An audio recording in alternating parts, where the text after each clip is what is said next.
Ellen DeGeneres has a sterling reputation in Hollywood.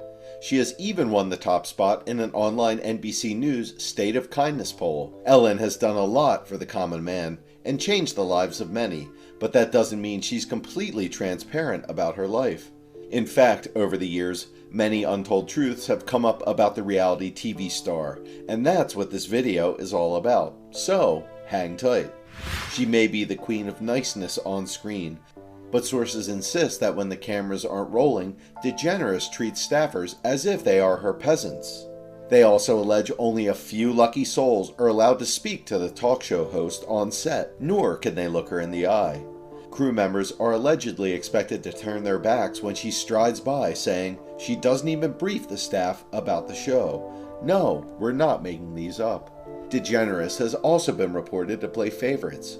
She invites some staff to fun events and leaves others in the dust. If the sources are to be believed, DeGeneres once became so upset upon finding a loose thread hanging from her slacks that she demanded a staffer bring her a new pair.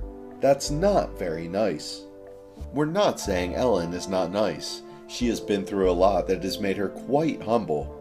Looking back at her childhood, DeGeneres' parents divorced in 1978, breaking up their small family. While Ellen's brother Vance decided to stay with his dad, Ellen chose to go live with her mom and her mom's new husband, Roy Grusendorf, in Atlanta, Georgia. It was already a tumultuous time in her life, but it was about to get so much worse. When she was just 15 or 16 years old, Ellen's mother, Elizabeth, was diagnosed with breast cancer.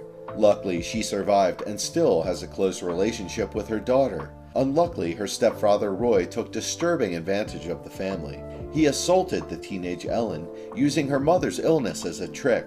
One day when her mom was out of town, Roy claimed that he had to check Ellen for lumps.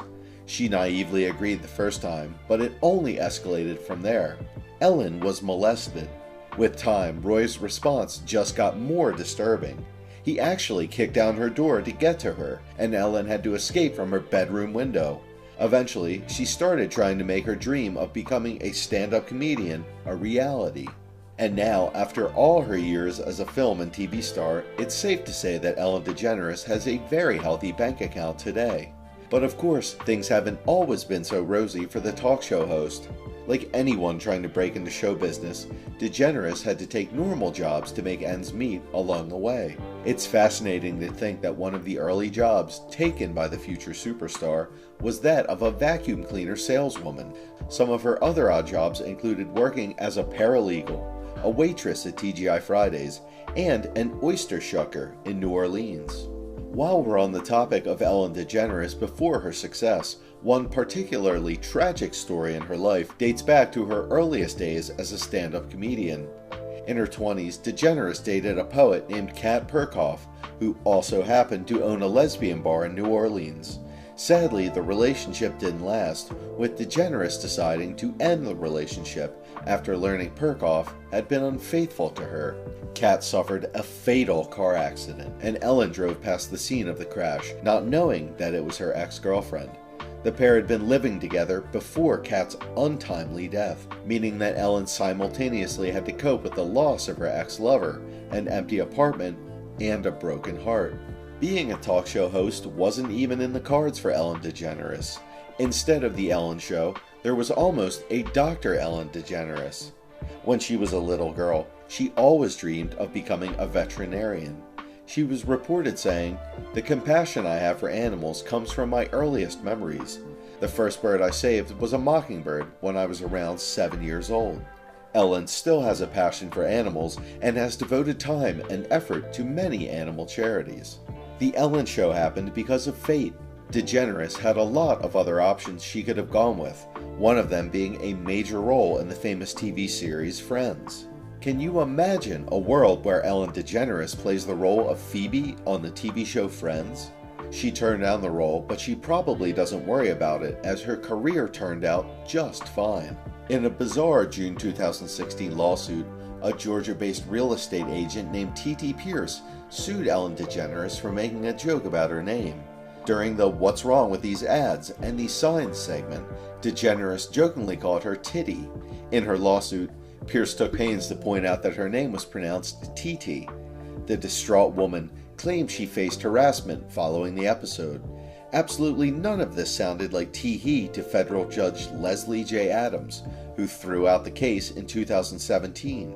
Following the judgment, Ellen producers told the Wrap they never intend to hurt anyone's feelings, even if that person is named TT.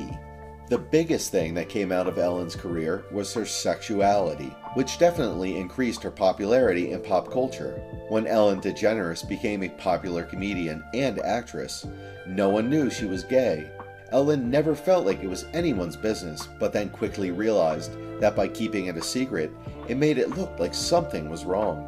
So, in February 1997, Ellen publicly came out as a lesbian on The Oprah Winfrey Show, right before her character on the sitcom Ellen came out. However, Ellen received backlash when sponsors withdrew their advertisements and affiliates refused to air the episode. She was the first gay person in Hollywood to host a successful talk show. In 2008, the talk show host rebuffed claims that she'd been unkind to her staff and gave those who were unhappy an out. As it turns out, Ellen DeGeneres was thinking about walking away, too. When DeGeneres' contract for a show was nearing its end in 2016, she had been tossing around the idea of hanging up the towel. According to the New York Times, her brother, comedian Vance DeGeneres, reportedly pushed for her to stay, claiming that our nation needed a positive, unifying voice on television every day in the era of Donald Trump. But Ellen's wife, Portia de Rossi, wanted her to retire. However, DeGeneres renewed her contract through the summer of 2020 and shows absolutely no signs of stopping. Ellen's interviews don't always go too well. We are all very familiar with the Dakota Johnson interview. That moment is considered pivotal in the show going down in flames. If you don't know what happened, the interview, like most of DeGeneres' interviews, seemed to be casual, as if DeGeneres and Johnson were old friends. But this typical pattern was subverted and dove into awkward territory when DeGeneres asked Johnson why she wasn't invited to Johnson's recent 30th birthday party. Johnson shut her up by confirming from an on-screen producer that DeGeneres had been invited. Through admonishing Johnson, DeGeneres was caught fibbing and received quite a lot of heat over this. Add that to the treatment of the staff, and Ellen seems like a totally different person.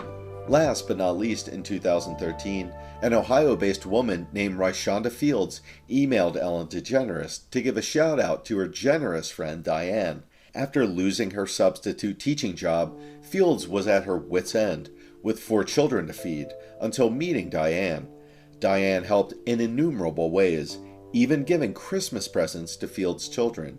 DeGeneres took Fields' request one step further, awarding her approximately $55,000 on the show. The family broke down in tears of joy. But Fields probably broke down again once the IRS got involved.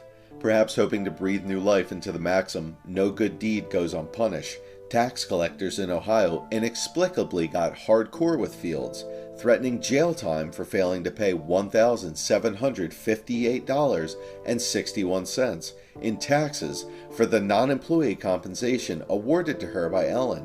According to Forbes, the court ultimately asked Fields to pay a $75 fine. She was also handed a 30-day suspended sentence. The case was ultimately overturned due to ineffective assistance of counsel. Do you think Ellen is completely transparent, or is there another side to her that we don't know? Let us know in the comments.